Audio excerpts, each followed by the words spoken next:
Él tiene el país en quiebra, mejor es no hablar del cobre. La gente cocina piedras y eso que se llama Salvador. La patria se ha puesto luto, pan negro y mercado negro, todo sube por minutos. Y eso que se llama Salvador, la prepotencia del JAP, el espectarismo del CUP y el matonaje del CAP nos tiene sin ver la luz. El pueblo ya se cansó, la mentira lo aburrió, ya que el cambio del patrón no es revolución. El fracaso es evidente, ya no hay ni medicamentos, tiene hambre toda la gente, y eso que se llama Salvador. Los capaces son cesantes, hoy reinan los ignorantes, se engaña con gran desplante, y eso que se llama Salvador. La prepotencia del JAP, el sectarismo del CUP, y el matonaje del CAP nos tiene sin ver la luz. El pueblo ya se cansó, la mentira lo aburrió, ya que el cambio de patrón no es revolución. El fracaso es evidente, ya no hay ni medicamentos, tiene hambre toda la gente, y eso que se llama Salvador. La democracia cristiana dará su respuesta en marzo, se escuchará fuerte el llanto, desde que se llama Salvador, desde que se llama Salvador, desde que se llama Salvador, desde que se llama Salvador.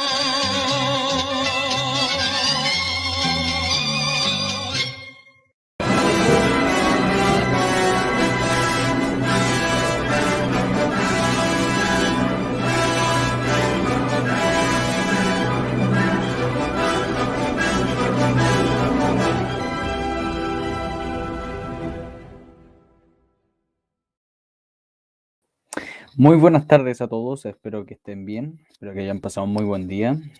Hoy día, como es de costumbre, refutaremos a alguien. Ya este sujeto ya lo he refutado varias veces, un personaje muy panfletero, muy mentiroso, un izquierdista anarquista. En fin, entonces este sujeto va a hablar hoy día obviamente sobre la dictadura, sobre el terrorismo de forma positiva, por supuesto. Y eso es lo que vamos a hablar hoy día. Vamos a refutar a esta persona. En fin, muchas gracias por toda la gente que está acá y la gente que se va a sumar más adelante. Muchas gracias. Les repito que por favor dejen su like y compartan. Comencemos a escuchar a este fulano. Marmari Compugunui. La dignidad es una palabra que hemos escuchado muchas veces. Se refiere a la cualidad. Sí, pero no, ni siquiera saben definirla. O sea, la toman de un diccionario o la interpretan como ellos quieren. De quien se hace valer como persona y no deja que lo humille. Muchas personas son... No necesariamente, porque si uno está haciendo algo incorrecto y uno es enrostrado, es refutado, es alguien que lo corrige, y obviamente para esa persona va a ser una humillación, eso no es indigno, al contrario, es correcto. Entonces, cuando alguien está haciendo mal y se lo enrostran en la cara, oye, tú estás haciendo mal, y el otro se siente mal por lo que ha hecho o se siente ofendido, como estos progres, no le están dando un trato indigno, al contrario, es lo correcto. Son portadoras de esta cualidad, y Luisa Toledo Sepúlveda es un referente de ello. Hoy no te hablaré de académicos ni Luisa Toledo, por si acaso, es la madre de los dos terroristas del MIR, de los hermanos Vergara, de los que dieron la conmemoración del Día del Joven Combatiente, por cierto. Hoy te hablaré de una mujer que delineó con su fuerza una marca en la historia de los movimientos sociales en el Chile herido. Una mujer pobladora activa en la organización territorial durante la resistencia a la dictadura de Pinochet y durante la democracia, que ha perpetuado su modelo en todos los aspectos de la vida. La respuesta... Ya saben que los gobiernos, la concertación y todo lo que es democracia es como la continuación del gobierno militar para este sujeto. ¿Ya? Bellas comunes, comedores populares, barricadas y solidaridad. Y allí se veía a la Luisa, con su incondicional apoyo a la juventud combativa. En aquellas y aquellos jóvenes veían... Población o juventud combativa se refiere a terroristas, por cierto. El rostro de sus 3 hijos, que la brutal dictadura la arrebató una noche de 1985 y en 1988. Los hermanos Vergara Toledo, comprometidos con la rebeldía hasta el día de su muerte. El gobierno militar no le arrebató nada, murieron por su propia ley. Y después vamos a comentarle detalladamente cómo murieron. en una fría mañana de julio de 2021, se marchó entre aplausos, cantos y acciones combativas de Pura miles Antifa. de personas que admiramos su valentía y su dedicación por un mundo más justo, por verdad, justicia y por dignidad. Por un mundo más justo, poniendo bomba y matando gente. Es el mundo justo para esta gente. Y obviamente según lo que ellos creen.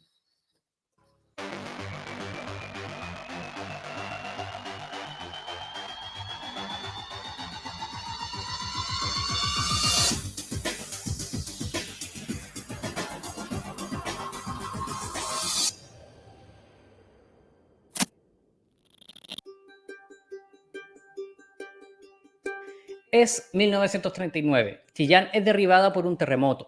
Las tropas franquistas entraban a Barcelona y Valencia ganando la Guerra Civil Española. Decaen las esperanzas revolucionarias al ritmo de las bombas de la Segunda Guerra Mundial, que iniciaba. Pero en el otro rincón del mundo, en este Tajo al que llaman Chile, nacía un 21 En este Tajo, miren la forma despectiva para referirse a nuestro país, en este Tajo. Qué falta de respeto esta lacra. de junio, Luisa Toledo. Ese día era San Luis, por eso la llamaron Luisa, hija de campesinos humildes y empobrecidos. Su padre, Manuel Toledo, se había ido a una fábrica, pero se encontró con el vicio. Botella de alcohol en mano, la violencia se apoderó de la casa. Su madre, Mercedes Sepúlveda, había lidiado con la violencia patriarcal desde la infancia. Violencia patriarcal. ¿No será la violencia producida por el alcohol que tiene que ver el hombre o el patriarcado con eso? Mira qué ridículo este mangina. Su padre la culpó de la muerte de su madre en el parto, porque la madre de Luisa se crió sola, con gran carácter y esa fuerza tosca de la soledad. Luisa y sus dos hermanos menores fueron abandonados por su padre, no importa. Su madre era su gran referente. El camino de Luisa se cruzó con el de un joven quien se dirigía a ser cura, Manuel Vergara. Trabajaron juntos en una fábrica. Entre debates y diferencias sobre su apreciación de la pobreza, es que las piezas fueron encajando. Luisa influyó considerablemente en la vida de Manuel, quien optó por no ser cura y se enamoró de ella. Con el tiempo tuvieron a 3 hijos y una hija, Pablo, Eduardo, Rafael y Ana. Recuerda estos nombres, pues serán cruciales en la historia.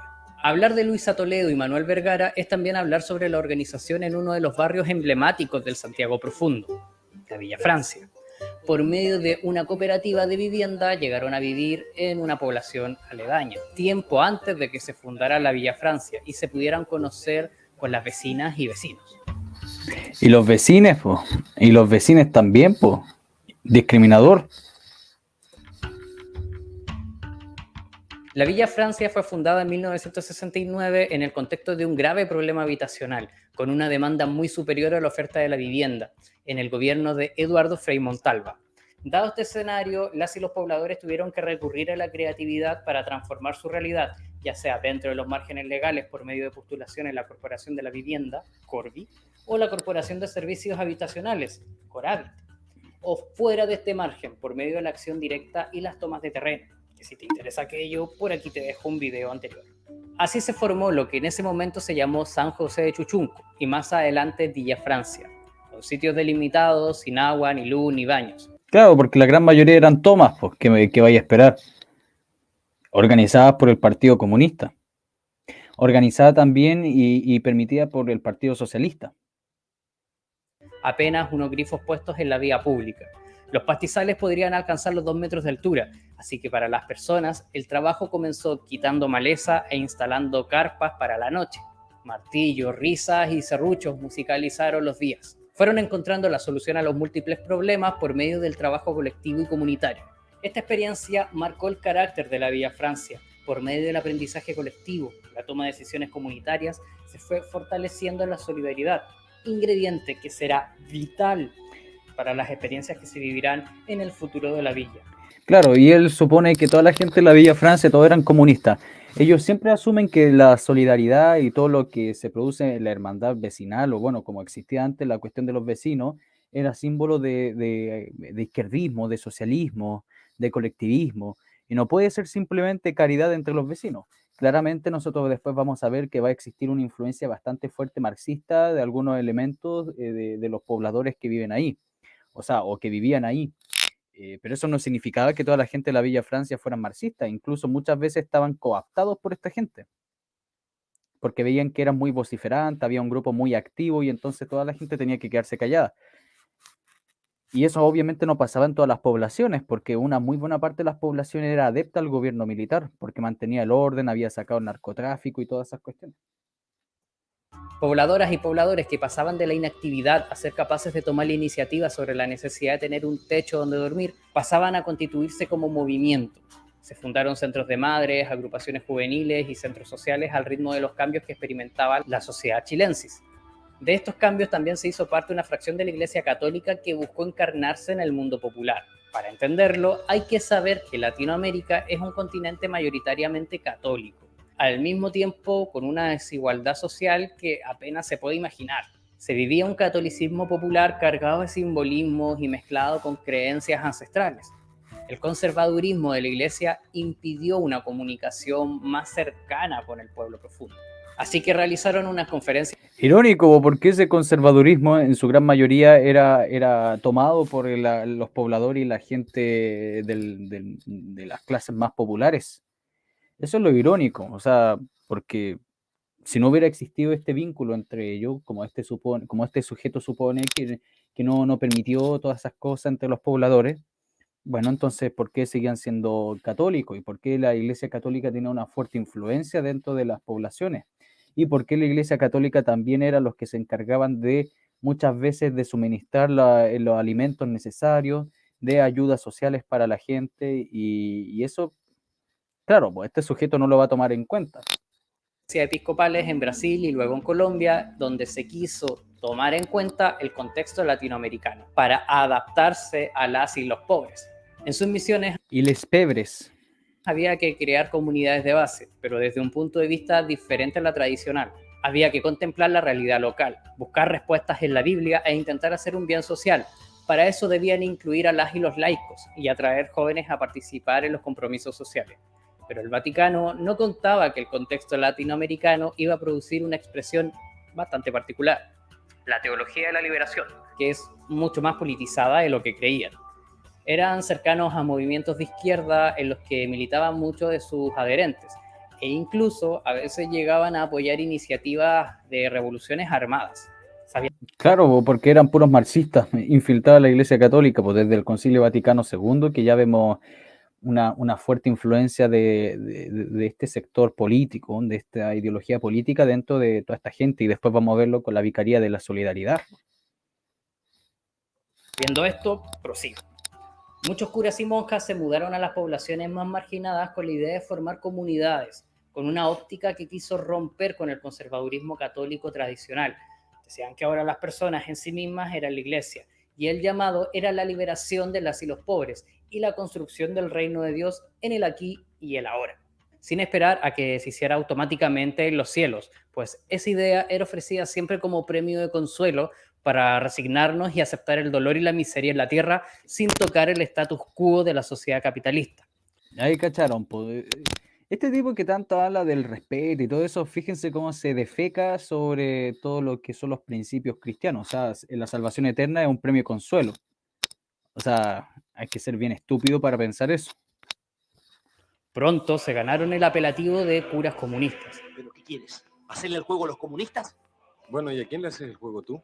Y así fue como llegó a la población un cura llamado Mariano Puga, uno de los mayores referentes de la Iglesia Obrera en la Villa Francia, hijo de un ex embajador del Partido Liberal y de una mujer heredera de las viñas Cochitoro.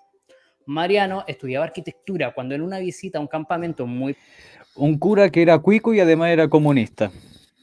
¡Qué novedad! Pobre, pensó que frente a tanta miseria, mejor sería cura obrero. Pala y martillo en mano fue ganando fama. Este hombre influyó mucho en la vida de Luisa, quien varias veces citó su frase: Este pueblo tiene el derecho a destruirlo todo porque todo le han destruido. Cache, pues, ¿sabes? Fíjese el nivel de estos curas, pues. Si estos curas, antes de ser católicos, eran marxistas. De católico no tenía nada. Quiero tomar las palabras de Mariano Puga, sus últimas palabras. Tiene el derecho la juventud pobre de las poblaciones de quemarlo todo, de hacerlo todo, tira, de romper todo, porque ellos le han quitado desde que nacen todo. Tienen todo el derecho. Háganlo, compañeros, háganlo. Además, Bueno, ahí lo explicó todo esta señora, pues, o sea, quémenlo todo, o sea, yo nací pobre, entonces voy a matar a todo el mundo, hagamos todo triza, acabemos con todo, porque yo nací así. El resentimiento, para nada, o sea, ni se nota. Mariano agregaba: La revolución no se hace con los poderosos, sino con aquellos que hacen suya la causa de los sin poder, y esos nos faltan hoy. No veo cómo este sistema los va a producir, más bien al revés. El sistema toma a los sin poder y los transforma en los adoradores del modelo de consumo. la postura de Mariano Puga lo puso en el ojo del dictador.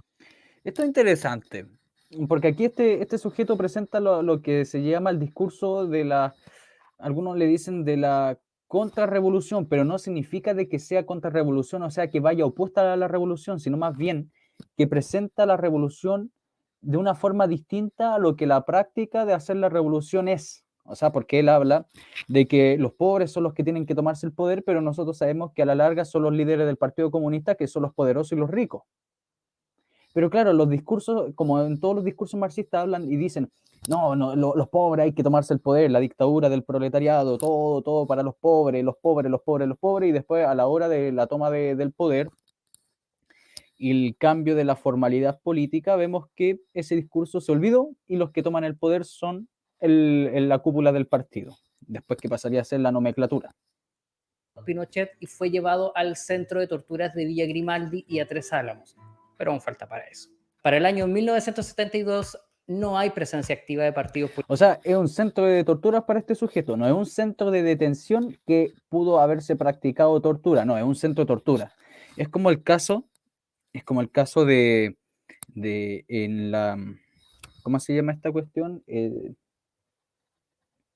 En el mundo norteamericano, en muchas de las bases militares que habían, o no sé si todavía existan, en las zonas del Golfo, bueno, la propaganda izquierdista decían que todas las bases norteamericanas eran bases de tortura para los iraquíes y para toda la gente de la zona con quien combatían los norteamericanos. Nosotros sabemos que los norteamericanos no son unos santos, pero algunas eran bases militares, otras tenían cuestiones médicas y para nada todas podrían ser de tortura. Una cosa es que pudo haberse practicado ahí, otra cosa es que sean especializados para eso. Bueno, son ridiculeces que dice este sujeto. Políticos en el barrio pasan muy desapercibidos, por lo que la organización vecinal estaba aún al margen de partidos y movimientos políticos jerarquizados, hasta que ese mismo año, a raíz de la necesidad de defensas de sus sitios, aparece el MIR en la Villa Francia. El primer acercamiento. Yupi, el MIR, Movimiento Izquierda Revolucionario, muy pacífico, muy apolítico, muy transversal, muy popular, y obviamente llevaba a la lucha por las vías pacíficas tirando flores, ¿ya? Si no eres de Chile o si lo eres pero no sabes qué es el MIR, te explico brevemente. El movimiento de izquierda revolucionaria nació en forma de partido de orientación marxista-leninista en 1965. Se definieron como la vanguardia marxista-leninista de la clase obrera y de las y los oprimidos. Y les oprimides también, ignorante. Se posicionó en la acción política y social revolucionaria en oposición a la izquierda tradicional y reformista. Si bien su formación estuvo de la mano con trotskistas y anarcosindicalistas, al poco tiempo estos fueron marginados, poniendo fin a la heterogeneidad política de sus inicios. Ganaron fama de izquierda radical. Es que esa es la cuestión. Los antirrevisionistas, o sea, los marxistas-leninistas puros, pueden unirse, pueden ocupar lo que se denominan compañeros de ruta, no los tontos útiles, sino los compañeros de ruta, pero a la larga son tan puristas, que obviamente la ortodoxia de su ideología lo permite, que no puede tolerar que haya disensiones. El disenso no puede existir dentro del partido, del movimiento. No puede. Entonces los trotskistas son, y los leninistas son, dentro del marxismo, como el agua y el aceite. Tienen un fin en común, algunas variaciones, pero no se toleran. Y obviamente los anarcosindicalistas tampoco. Extraparlamentaria y revolucionaria. Durante el gobierno de Allende no formaron parte de la coalición gobernante, aunque la respaldaron y se centraron en los espacios sociales para consolidar el frente de masas y construir. O sea, por medio del terrorismo, la imposición del miedo, asaltar bancos, poner bombas, matar carabineros, eso era lo que hacía el MIR en esta época y totalmente impune. Lo que se conoce como poder popular. Claro, del menos del 36%, ese era el poder popular. Pasarse por bueno, ustedes saben dónde, el 67% de la población que votó en contra de Allende y el 36% era lo que denominan el frente de masa, el ascenso popular, porque obviamente lo popular tiene que ver con la gente que vota por los partidos de extrema izquierda. Los demás no son populares, los demás son fachos, fascistas y elementos que tienen que ser eliminados. En ese contexto fue que llegaron a la Villa Francia en 1972. Implicó la profundización de nuevas formas de organización política. Un 11 de septiembre de 1973, el cura Mariano Puga salió de la Universidad Católica rumbo a la Villa Francia. La mañana parecía un escenario extraño. Poco a poco se fue cruzando con tanques, aviones de guerra y soldados en las calles. Fue al obispado y se despidió del padre catalán Joan Alsina. No sabían que a los pocos días ese cura sería fusilado en el puente Bulnes. Esto es interesante el caso de Joan Alsina. Alsina fue un cura que trabajaba en el Hospital San Dios, San Juan de Dios. Pero acá siempre la historia oficial dice que llegó el ejército porque se le acusaba de ser izquierdista y lo fusiló. Acá don Hermógenes cuenta otra versión de la historia y que es muy interesante. Es interesante conocer las dos versiones, si ustedes eligen. Yo me quedo con la de don Hermógenes, no me quedo con la de un panfletero que leyó esto de Wikipedia. Me quedo con alguien que vivió la época y que vio todo eso y que investigó a profundo cientos de documentos. Pero dentro del Hospital San Juan de Dios existió una corrupción gigantesca. Y la gran mayoría de esta gente que tenía estaba involucrado dentro de esta corrupción eran de izquierda. Entonces, el padre Alsina iba a cuidar enfermos, ayudar a esta gente, y él conocía sobre esta corrupción, incluso acusó a ir a denunciarlos. Entonces, lo que hicieron estos funcionarios corruptos fue, al contrario, acusaron al padre Alsina de que tenía armas y era él el que estaba encargado de la corrupción y la ayuda de militantes de extrema izquierda del MIR. Entonces, claramente los oficiales dijeron, chuta, este tipo es el malo. Y entonces se llevaron al padre Alsina y al padre Alsina lo fusilaron. Pero después, más adelante, el coronel o el oficial que se encargó de dar la orden de fusilamiento supo la verdad e incluso en sus memorias se arrepiente hasta el día de hoy. O bueno, hasta cuando vivió el hombre.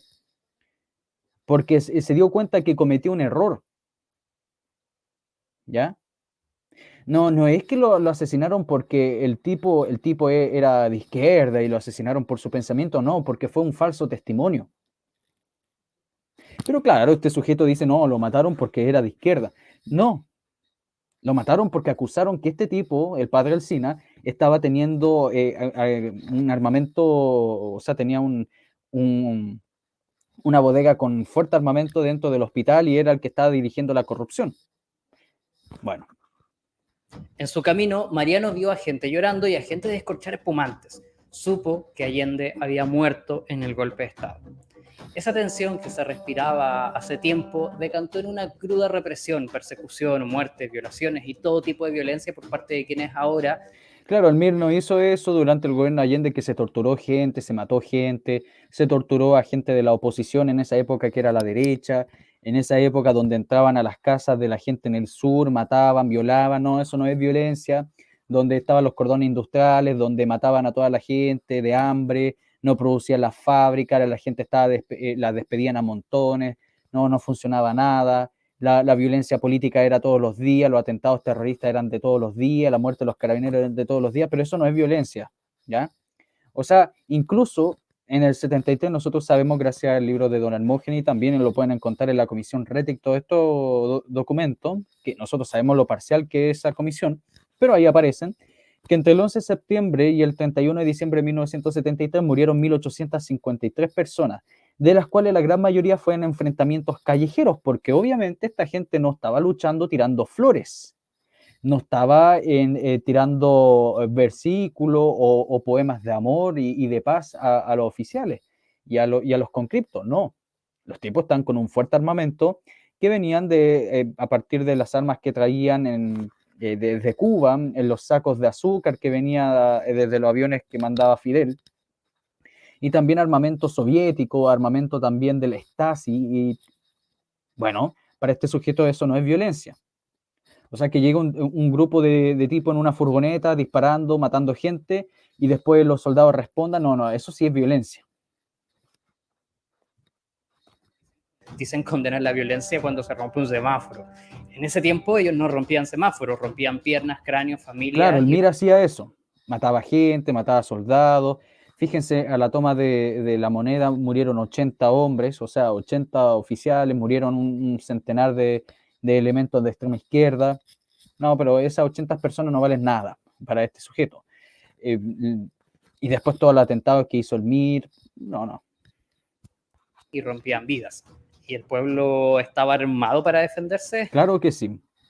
Pues no. En 1972 no tenían nada. se había promulgado la ley 17.798 de control de armas. Ay, claro. Como que el control de armas que generó esa ley, el MIR lo obedecía. O sea, todos estos parajes que encontraron ¿cómo se llama? En ferreterías, ¿cómo se llaman estos lugares? En bodegas, en casas abandonadas, así unos espacios sumamente pequeños que cabe una persona, pero llenos de armas, llenos de documentos logísticos, listas de nombres, en lugares donde reparan autos, también bodegas llenas de armamento, no, eso no estaba armado el pueblo. O sea, y depende de quién es el pueblo, porque para este tipo el pueblo son todos los que no son fachos. O sea, todos los que no son comunistas, todos los que no son anarquistas, son nada, son basura, y el pueblo solamente son ellos. Lo que aseguró la oposición de las Fuerzas Armadas. Porque yo creo que para este sujeto, toda la gente que no es de extrema izquierda, todos somos como una especie de Mr. Monopoly, todos somos como aristócratas. Si ustedes se preguntan qué estoy vistiendo yo estoy vistiendo ahora un frac, incluso con un sombrero de copa, y al lado mío tengo una botella de un brandy de 50 años, que vale yo creo que unos 2 millones de pesos, y cuando se acabe el directo me voy a irme en mi Bentley, en este auto de lujo, a darme una vuelta, no sé, a Chicureo, a Vitacura.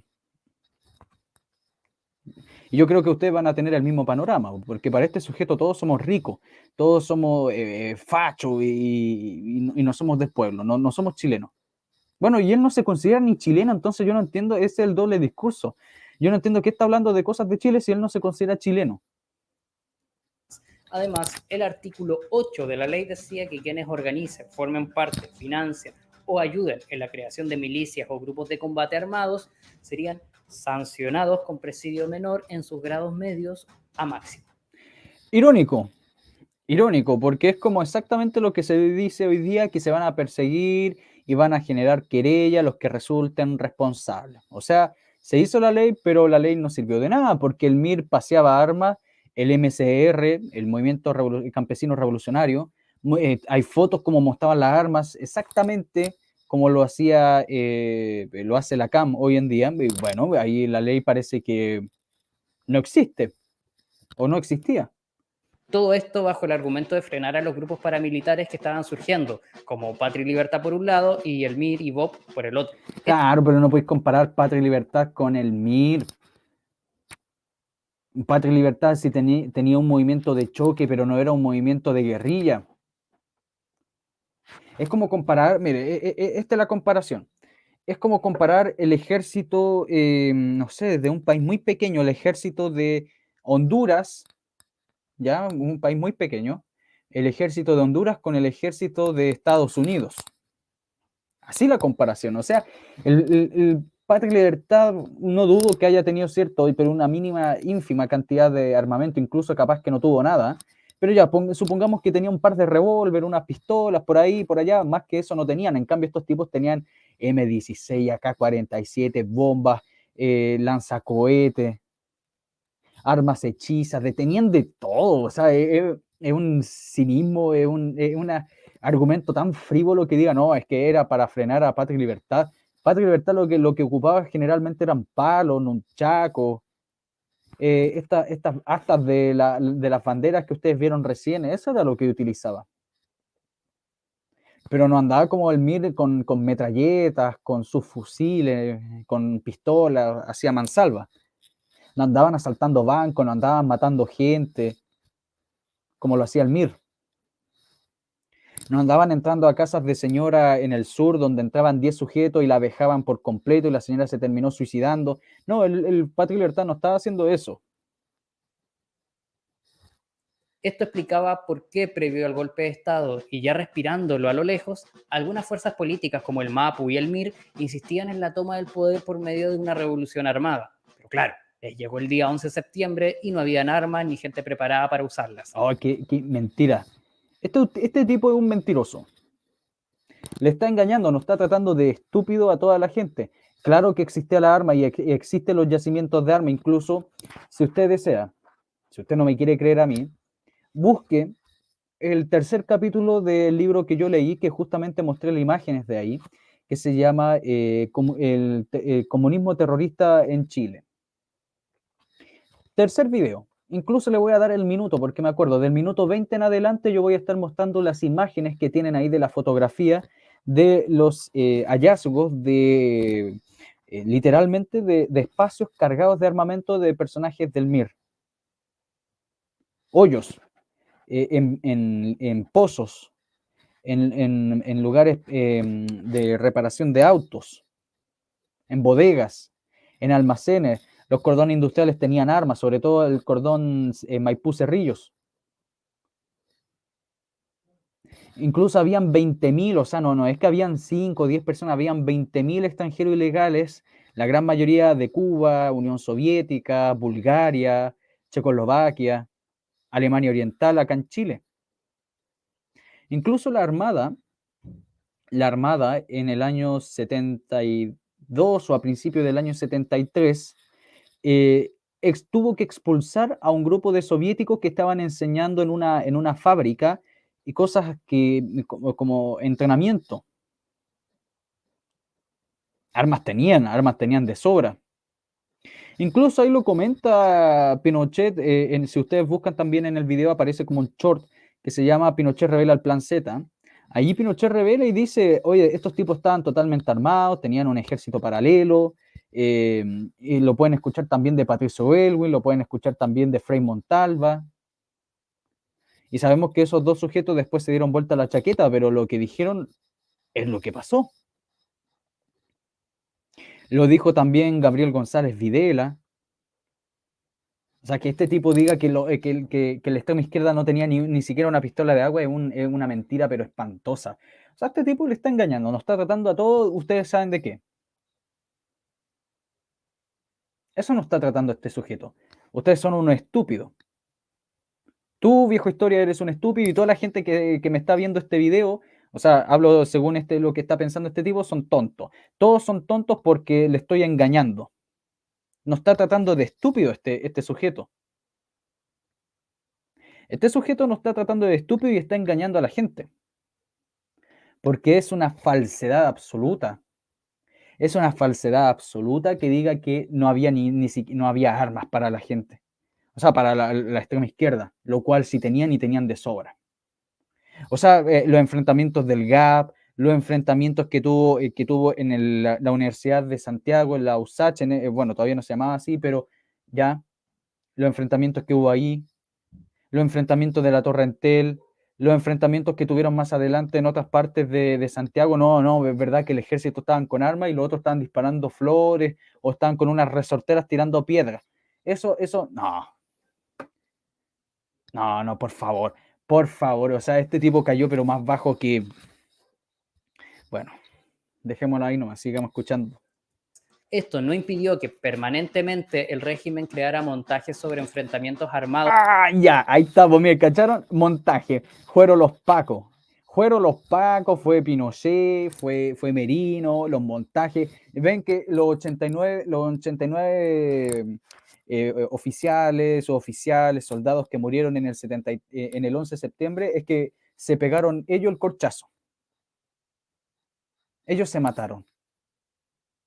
¿ya? Los enfrentamientos de la USACH, donde está totalmente documentado de que desde el edificio de la universidad disparaban, no, es que eran otros militares disparándole a los mismos militares.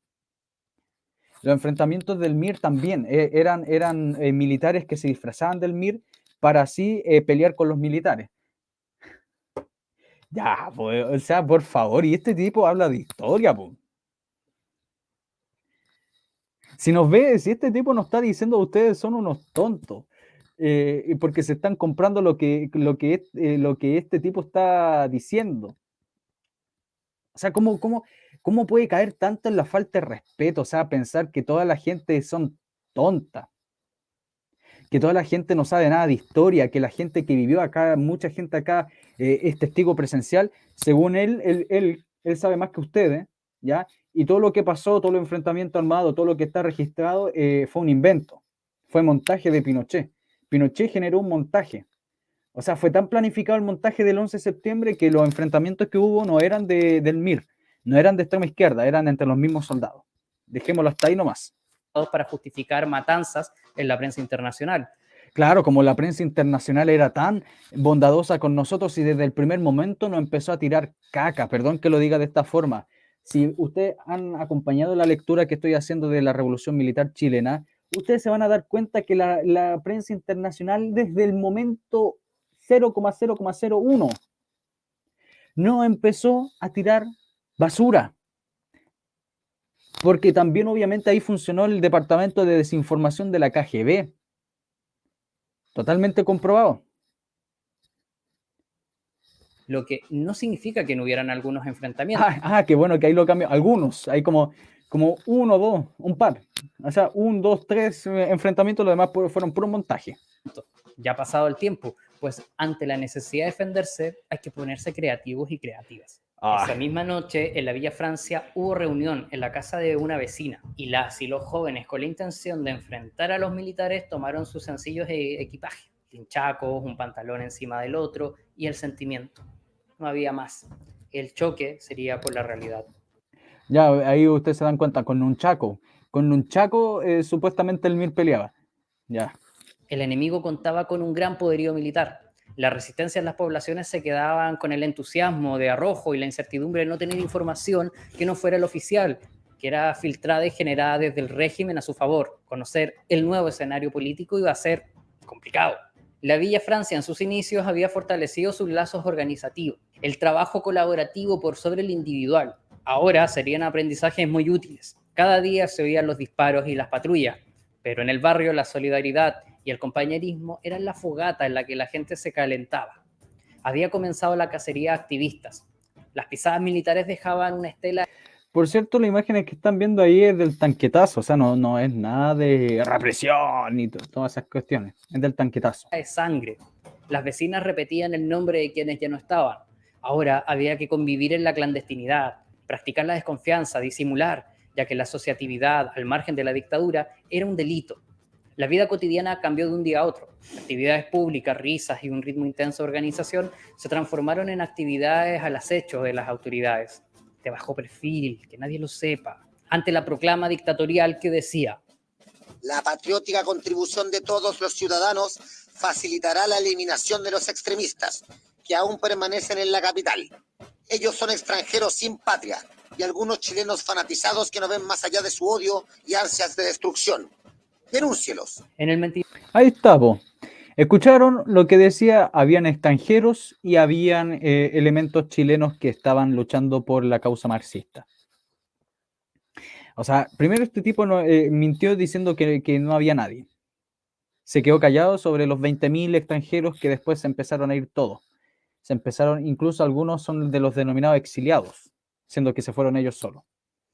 Segundo, está el caso de que el MIR no tenía, y los elementos de extrema izquierda no tenían armas. O sea, esta gente ocupaba flores. Peleaban contra el ejército con pétalos de flores. Tenían eso, ¿ya? Y ahora en tercero, todo fue montaje. Todo fue montaje. O sea, todo lo que usted vivió, todo lo que vio en las noticias, todo lo que usted conoce, o incluso todo lo que usted ha estudiado, es mentira. Él es lo que, supuestamente él sabe la verdad y usted no sabe nada. Usted no sabe nada. Todo fue un montaje. mentiroso periódico golpista de El Mercurio incluso ofrecían recompensa. La persona que proporcione antecedentes que permitan ubicar y detener por la fuerza pública a alguno de los sujetos que más adelante se detallan será recompensada con 500.000 escudos. Pucha, ¿puedo poner a alguien más flight para hacer la voz como de un militar? Más el dinero que traiga consigo el sujeto en el momento de su aprehensión. Publicado ¿Qué has armado? Oye, ¿qué has armado? Pudiste haber contratado a alguien o incluso imitado mejor a un soldado. Pusiste a un flight. Indecente este sujeto. con El Mercurio el 28 de septiembre de 1973. Todos estos llamados para que vecinos denuncien y entreguen a otros vecinos fue Puro guerrillero. Bueno, ahí abajo, ahí hay un boxeador que ¿cómo se llama este hombre? Siempre se me olvida. Este bueno para los combos. El de los bigotes abajo. Bueno, para los chachazos, para los puñetazos este hombre. Pero igual, pues, toda esta gente buscaba la vía armada. A este sujeto se le olvida que toda esta gente estaba llamando a la vía armada. O sea, ¿cómo rayo el MIR estaba llamando a la vía armada sin tener armas? O sea, iban a ganar armados de valor, armados de palabras, de diálogo. O sea, ¿cómo uno puede llamar a la vía armada sin tener armas? Esa es una pregunta para este sujeto. parte primordial de la cultura que se iba a desarrollar a partir de ese momento en muchos barrios. En la Villa Francia, muchas personas fueron acusadas por sus enemigos políticos, por simpatizar con el gobierno de Allende o incluso por sospecha de ser algún comunista. La lista de desaparecidas y desaparecidos se fue engrosando.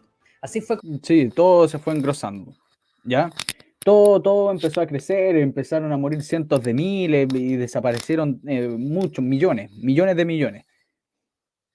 O sea, no puede pensar este sujeto que la gente denunció porque este tipo era un terrorista, que este tipo estaba tirando consignas para derrocar al gobierno, que se sabía que el tipo era un tipo malo, armado, ¿no? Que era un delincuente, no. Como dirigentes vecinales de izquierda tuvieron que retirarse o pasar a la clandestinidad máxima. Quienes habían sido elegidas y elegidos por la gente para las juntas de vecinos eran encarceladas, llevadas a campos de concentración. Campos de concentración. O sea, si bien existieron campos de detención, pero no eran campos de concentración estilo gulag, como le gusta a este sujeto. Centros de tortura y reemplazadas por gente que sirvió. Tampoco, nunca existieron centros de tortura. Eran centros de detención y si se pudo y se practicó tortura es distinto, porque no era para eso, no existían centros de tortura. Todos eran centros de detención, pero que se practicase directa o indirectamente eso es aparte de su funcionalidad principal. Es como un ejemplo, o sea, si dentro de, no sé, dentro de un hospital, un ejemplo, si dentro de un hospital nosotros sabemos que ahí se dedican a curar gente, pero a la vez ese hospital es corrupto o ese hospital se practica otras cosas que no es curar o ayudar a la gente, bueno, todos sabemos que esa no es la funcionalidad principal del hospital. Además, la tortura estaba prohibida. Si me han acompañado con la lectura, nosotros sabemos que Pinochet repartió circulares que prohibían la tortura, que llamaban a los juicios justos, que se prohibía el ajusticiamiento y todas esas cosas. Sirviera a los intereses de la dictadura, vigilar, denunciar y castigar. Por las calles iba la DINA, Dirección de Inteligencia Nacional, militares y pacos bastardos sembrando muertes. Militares y pacos bastardos. Mira, se nota la imparcialidad para enseñar de este sujeto, ¿no? Sumamente imparcial.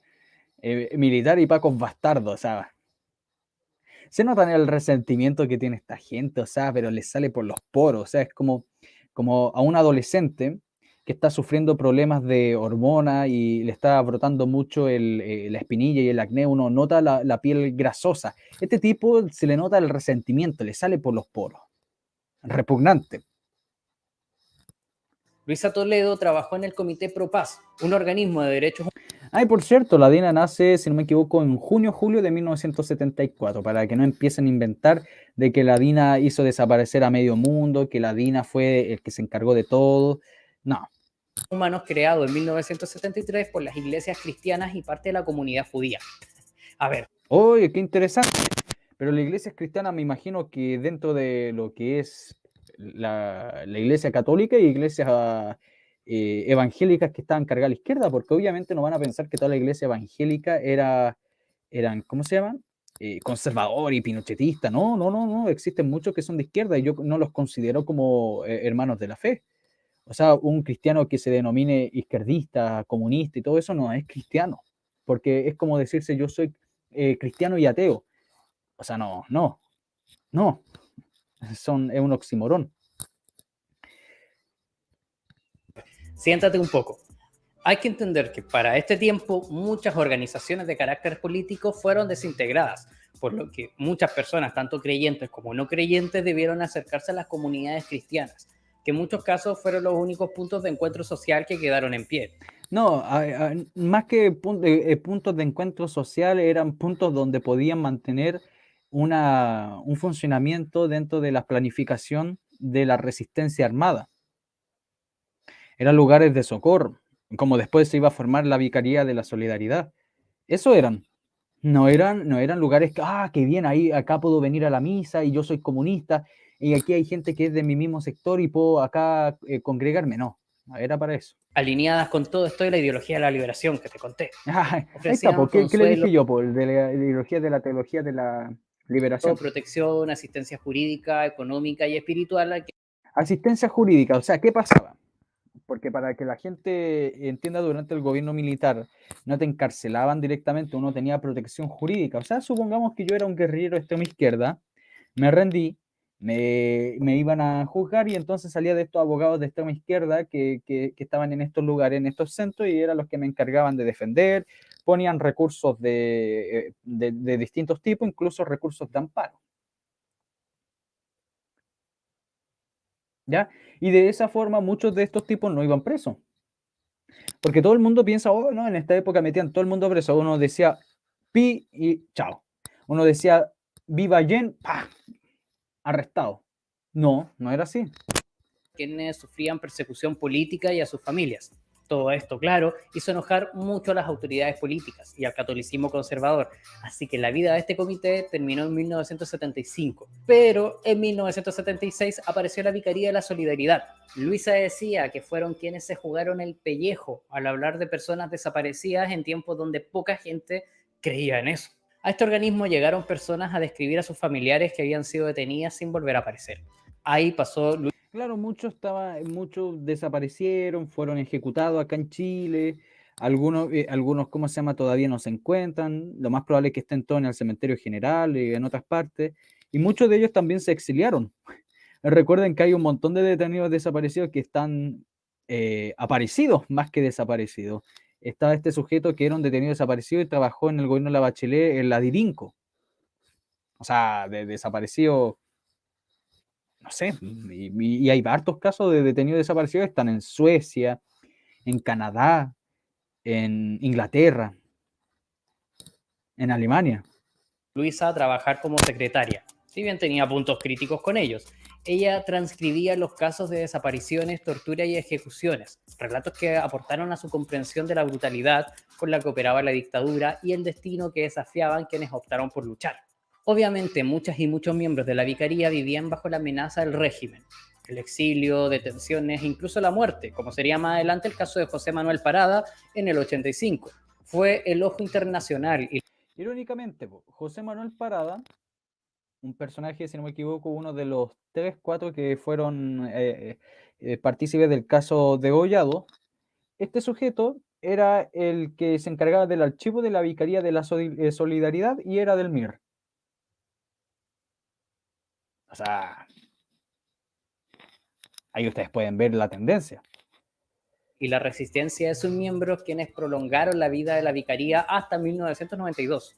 Luisa no dejó de trabajar con sus vecinas y vecinos en la Villa Francia. Llevaba desde el gobierno de Allende adentrándose en la organización vecinal. Ahora, buscando mayor dignidad, levantando ollas comunes, comedores infantiles populares. Es que esta señora era una declarada allendista. Totalmente. Declarada allendista. Si ustedes ven mi video que habla sobre el Día del Joven Combatiente, donde yo cuento lo que realmente pasó y no lo que cuenta este sujeto o lo que cuenta Wikipedia, se van a dar cuenta de que esta señora fue allendista. Bolsas de cesantes, búsqueda de desaparecidos y toda la resistencia que se vendría. Es en este contexto, con el cura Mariano Puga, en los domingos de culto, en donde se hablaba de buscar soluciones a los problemas vecinales y el contexto sociopolítico, cuando Luisa se dio cuenta de su capacidad de hablar delante de la gente, de alzar la voz cuando según ella antes nunca había tenido esa experiencia. Es en este duro contexto en que se criaron los hijos e hijas de Manuel y Luisa, en dictadura, pero con el germen de la esperanza por medio de la organización. En este caso, en una comunidad cristiana llamada Cristo Liberador. Allí la familia Vergara Toledo encontró refugio a sus esperanzas en medio de la acción social. Esta comunidad en 1974 sufrió un golpe bajo.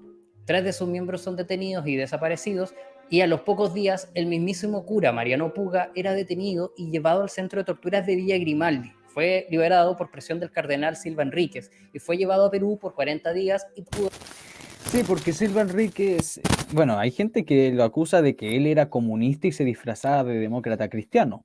Otros que dicen que eran de estos liberales, demócratas cristianos, o sea, liberales de izquierda, que se compran todos los discursos de la izquierda, pero no quieren la revolución, pero quieren todo lo demás que ofrece los comunistas, y por eso nunca fue partícipe de la revolución militar, nunca apoyó al gobierno militar. Incluso fue uno de los primeros detractores del gobierno militar.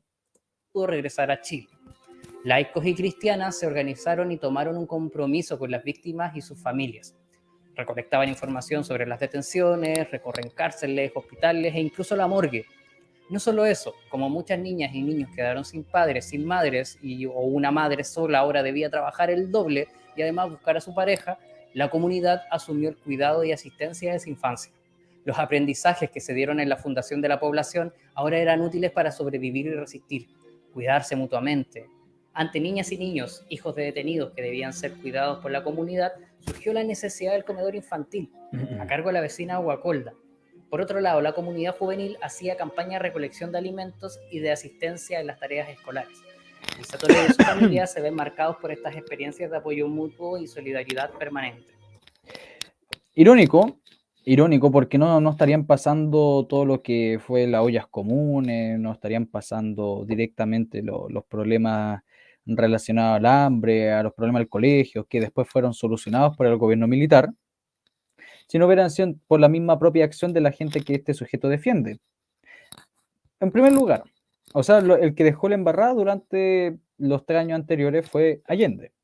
Dejó al país con una economía, pero por los pisos, destrozada, aniquilada. Sin contar que Frei Montalva también apoyó eso, porque todo lo que había construido Alessandri hasta el año 64 fue derribado, aniquilado por completo.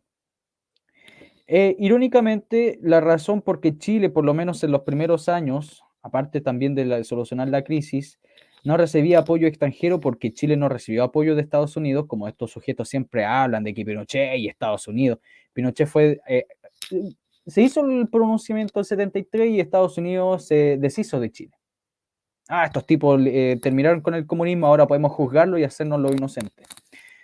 Y Europa también nos miraban como que Pinochet fuera una especie de Stalin, como Pinochet fuese una especie de Pol Pot, una cuestión espantosa. Incluso don Hermógenes lo deja claro, o sea, la revista Times en el año 73 o 74, entre 73 y 74, hay más de 60 artículos hablando de Chile y solamente 3 artículos hablando del genocidio de Camboya, donde murieron 1,5 millones de camboyanos. No, eso no importa, hablemos de Pinochet y de la dictadura de Pinochet, porque Pinochet es de derecha, es facho, es fascista, un nostálgico del fascismo y cuestiones de ese estilo que repetían esta gente.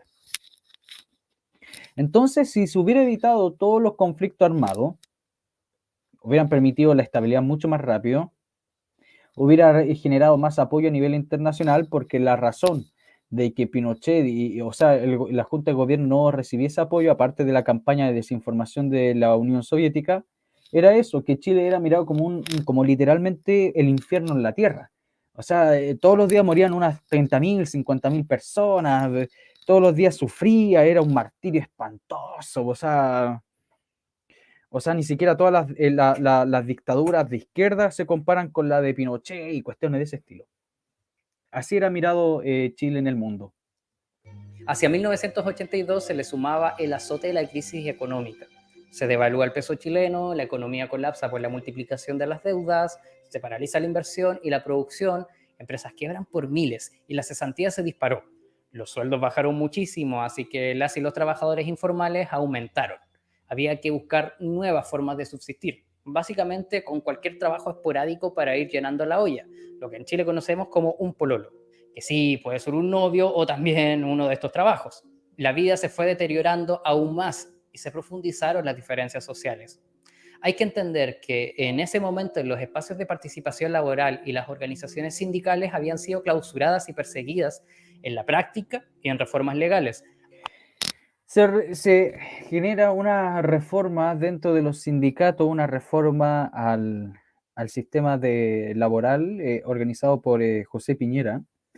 Se empezaría todo este cambio con respecto a los sindicatos generales dentro de una empresa en vez de sindicatos particulares, porque en muchos casos todos estos sindicatos estaban politizados. Y también hay que comentar que muchas de estas reformas fueron también acompañadas de los mismos jefes de muchos sindicatos a nivel nacional, o sea, no la hizo el propio José Piñera y después Pinochet tuvo que conversar con los mismos jefes sindicales para llegar a un acuerdo. Porque esto se llevó bajo un acuerdo, no se hizo en cuatro paredes. Es lo que denomina de Pinochet el juego de piernas. Además, se privatizaron las esferas del conflicto social, salud, previsión social, educación, etc. Se fueron clausurando cualquier... O sea, no se privatiza la salud y eso, se da la opción de la privatización. O sea, que exista, porque no se privatiza, o sea, ¿cómo se llama esta cuestión? Todos los hospitales se transformaron en privados, no. Empiezan a surgir con fuerza los sistemas de hospitales, de clínicas que pueden ser para particulares.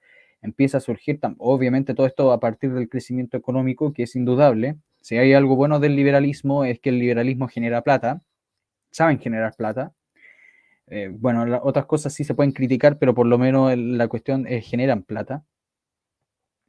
Pero los sistemas previsionales, todo eso, estaban quebrados. O sea, acá hay mucha gente que me puede decir que sí. O sea, gente que vivió, trabajó y los sistemas de previsión estaban quebrados. Los sistemas que se denominan de reparto, totalmente quebrados. Quebrados. Incluso era un sistema de corrupción, porque la gente que estaban vinculada a los altos cargos de estos sistemas previsionales, los amigos se daban información y sacaban grandes cantidades de tajadas, mientras la gente común y corriente sacaban unas miserias. Forma de expresión contraria al régimen y junto a la represión se fue instalando una política económica neoliberal. La prensa, bajo el estricto ojo de la dictadura, censuraba información y era reemplazada por información parcial.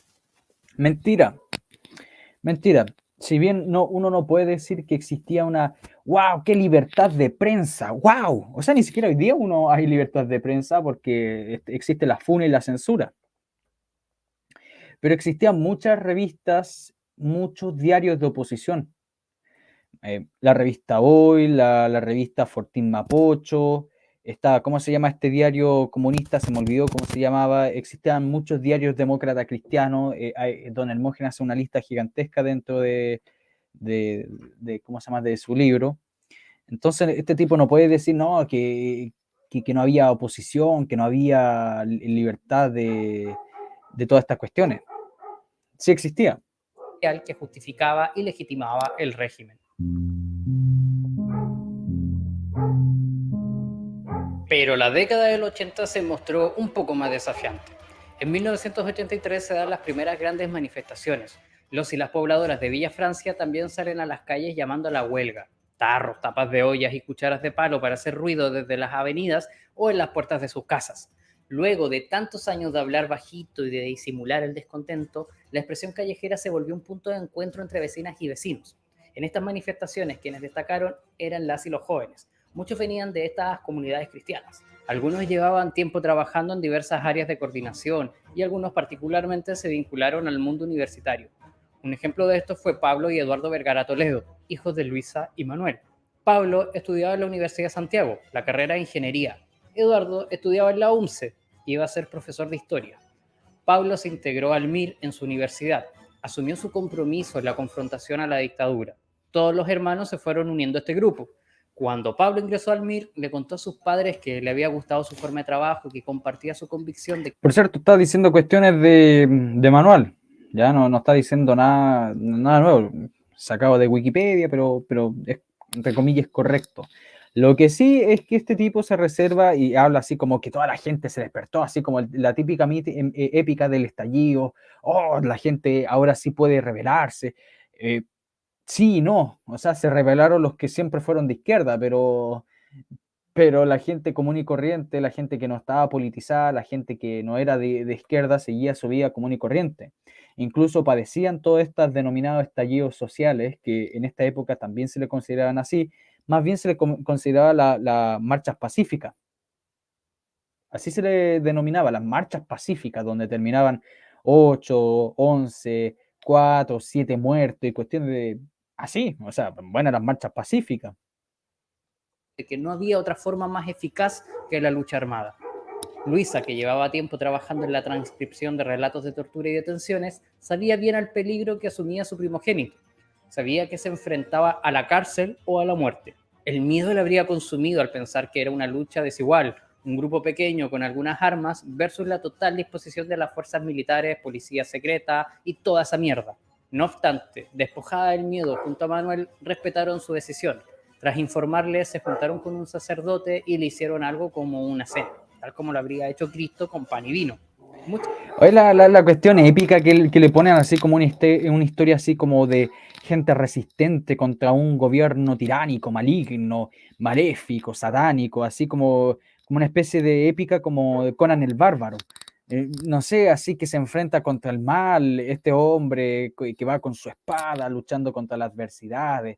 Que le hicieron una cena, esta gente era más atea que la cresta, o sea, como hablando de cena, es puro tollo, porque no puede existir un cristiano que crea y que haga eso, lo que está diciendo este sujeto. Puro tollo, es puro cuento, para dárselas de, oh, estos tipos que eran luchadores, los grandes luchadores. Muchas y muchos universitarios de diversos lugares de la ciudad llegaron a integrarse a la comunidad juvenil por medio de Pablo y Eduardo Vergara. Fueron llegando cada vez más jóvenes universitarios, haciendo que algunas y algunos más cristianos de la comunidad se sintieran incluso un poco amenazados, en el sentido de que los nuevos venían mucho más politizados, hablaban en términos más ideológicos. El salto desde la comunidad cristiana a los movimientos políticos como el MIR significó también un cambio en la forma de organizarse. Era un salto a poner la vida en juego como parte del compromiso, con una lucha que representaba el necesario camino de las armas para derrotar a la dictadura. Los tiempos van cambiando y grupos como el MIR o el Frente Patriótico Manuel Rodríguez toman gran relevancia entre la juventud más combativa. El grupo, es una cuestión así como un grupo musical, un grupo de amigos. Así relativiza el FPMR, que era un grupo de extrema izquierda, terrorista, que mató a cuánta gente, dejó herida a centenares de personas. No, pero era un simple grupo. Es como que yo me junte con mi amigo y entonces somos un grupo más, ¿ya? El FPMR era un grupo más para este sujeto. Es igual que el cínico de Baradit diciendo, si encuentran el directo, que estaba hablando sobre la operación siglo XXI, Baradit decía que el FPMR nunca atentó contra la población civil. Esa no era la misión del FPMR. O sea, pero es raro porque estos sujetos ponían bombas en la calle, ponían bombas en estaciones, ponían bombas en hospitales. Raro, o sea, no atentaba con la gente común y corriente, pero ponía bombas en los lugares donde había gente común y corriente. A mediados de la década de los 80 son muchas y muchos los jóvenes de la población que se organizan en el MIR. Los hijos de Luisa Toledo son un referente. Justamente, el ojo del panóptico represivo se alojó en ellos. A lo largo de muchos años, la Villa Francia fue un foco crucial de resistencia a la represión. Según algunas entrevistas recogidas por Eugenio Cabrera en Historia y Protagonismo Popular en Villa Francia, quienes mantenían las barricadas y la lucha en las calles era la gente de la población, pero quienes tenían el discurso y hacían gala de él no estaban. Al final, la villa ponía a los muertos y muchos de los universitarios politizados después se iban a sus casas. La casa de los Vergara Toledo se transformó en un punto de reunión para organizar la resistencia. Desde ahí se salía a buscar neumáticos para la temeraria barricada, en las que se alojaban los sueños de la población y que cargaban las pesadillas. Los sueños de la población. Así como que toda la gente tenía el sueño de acabar con Pinochet y de la supuesta y brutal dictadura. Sueños de la población eran los sueños de los comunistas, eran los sueños de la extrema izquierda, no los sueños de la población común y corriente que quería seguir con sus día a día, seguir sorteando las adversidades, que no llegara un tipo con una K-47 y lo matase o le pusiese una bomba cuando él iba caminando a su casa. Eso quería la gente común y corriente, no esta gente que era de extrema izquierda. Para los verdugos. No solo por ello es que la casa de los Vergara Toledo eran un punto de reunión, también por las ayudas que ofrecían Rafael y Pablo con las tareas escolares. Le enseñaban matemáticas a los y las más chicas. Decían que ningún chiquillo tenía que quedar atrasado. Estudiar era importante. Los hermanos Vergara Toledo se fueron transformando en el puente que unía a la población con el MIR. También se transformaron en referentes de lucha en la población. Quienes los conocieron los describen como personas con grandes valores en torno a la solidaridad. Sí, hartos valores. Después vamos a ver sus valores personales. Destacan la gran capacidad oratoria de Eduardo, la tremenda humildad, calidez y sinceridad de Pablo, el infinito cariño y pragmatismo de Rafael. Ya militando en el MIR todos sus hijos, Luisa se ofreció a ayudarles. Pablo le dijo que... Ahí vemos que el adoctrinamiento que le impuso los padres de estos tres fulanos fue brutal y fue lo que los mató. En ese caso mejor sería ayudar al MIR, pero ella buscaba ayudar a su hijo e hija, y en todo momento lo hizo. Su compromiso se extendió tras el triste desenlace, hasta toda la juventud hermosamente insolente y combativa que se rebela contra la tiranía sin aspiraciones de poder político. Y estaba Luisa. Claro, sin aspiración de poder político. O sea, lo que buscan ellos es la revolución, pero no es una aspiración de poder político. Apareciendo después lo que era la lista del pueblo, no buscaban aspiración de poder político. O sea, todas las revueltas que hicieron, le hicieron porque querían nomás, no por aspiración de poder político. Julio de 1984, la casa de Luisa Toledo fue allanada. Estaban ya bajo la lupa de la dictadura. Puesto el ojo, faltaba la bala. Eduardo había sido expulsado de la universidad por ser dirigente estudiantil. Rafael corrió la misma suerte. No lo expulsaron por ser dirigente estudiantil porque existían dirigentes estudiantiles que eran de izquierda, que estaban en oposición al gobierno militar y no eran expulsados. Incluso para el año 86 iban a ganar en muchas elecciones de los dirigentes estudiantiles las presidencias de las universidades. Así que no vengan con ese chamullo, este tipo no venga con este chamullo, no, que lo expulsaron por ser un dirigente estudiantil. Lo expulsaron porque era un tipo de extrema izquierda del MIR. Y que en esa época, porque recuerden que ya había surgido lo que es el Movimiento Democrático Popular, en el cual estaba sumido el MIR, estaba ya prohibido por ley, el mismo artículo número 8 de la Constitución. Así que no podía existir un sujeto que estaba promoviendo este tipo de ideología. En su liceo, Pablo, por su parte, fue llevado por la policía en el allanamiento. Es interrogado y torturado por la CNI. Al volver... ¿Según quién? Puede que lo haya dicho su madre, pero... Y la gente que pertenecía a la CNI, porque, claro, la madre puede decir, llegaron los aliens y le dispararon rayos láser, y llegó Pinochet también, y Pinochet también lo azotó, y le disparó un balazo en la pierna. Claro, la madre puede inventarse cualquier cosa también. Porque lo que tiene que hacer alguien que estudia la verdadera historia es escuchar las dos partes y sacar una conclusión, o por lo menos llegar a un análisis crítico de eso. Debieron pasar a la clandestinidad. Luisa, desesperada, no sabía cómo ayudarles, que no pasaran hambre ni frío, y siempre buscó la forma de asistir. Es 28 de marzo de 1985 en la Villa Francia. La policía, con desesperación, busca a alguien por la calle. Tomaron detenida a una vecina. Entre golpes y amenazas le exigían el paradero de los hermanos Vergara. Ella dijo que no tenía idea y durante varias horas desapareció. Todo fue muy rápido. Nadie alcanzó a avisarles que la policía los buscaba, pues andaban en clandestinidad, y al día siguiente, 29 de marzo, junto a otros jóvenes, merodeaban la población para un acto conmemorativo. Un homenaje a Mauricio Maigret, quien con 18 años había caído en combate un día 29 de marzo, pero de 1984. Cuando ustedes escuchan caído en combate, no es caído en combate de un debate, del diálogo, como esta gente trata de siempre de meter el diálogo. No era un combate de diálogo, interprete usted. Militante del MIR, murió mientras cubría la retirada de sus compañeros en un ataque a una subcomisaría. En memoria de ese compañero, los hermanos Vergara andaban por la villa. En la tarde jugaban con los niños. Más tarde caminaron hacia el lugar del homenaje. Se corrió la voz que alguien llamó por teléfono a una comisaría para avisar que se había visto a estos hermanos por la población. La policía salió a patrullar armados con una UCI.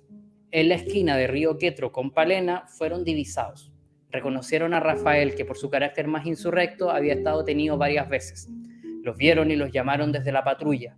Obviamente Rafa y Eduardo corrieron hacia Avenida Las Rejas y de ahí hacia la calle 5 de Abril. Pero los pacos verdugos ya tenían una emboscada y a Eduardo le descargaron una ráfaga con la UCI. Le atravesaron los pulmones. Rafael, que era más ágil, iba más adelante corriendo. Al ver caer a su hermano, se devolvió y recibió una ráfaga en los glúteos. Esto lo dejaría parapléjico. El asqueroso Paco, Alex Hinojosa, dio la orden de subirlo al furgón policial. Le dispararon en la cabeza y fue arrojado con su hermano.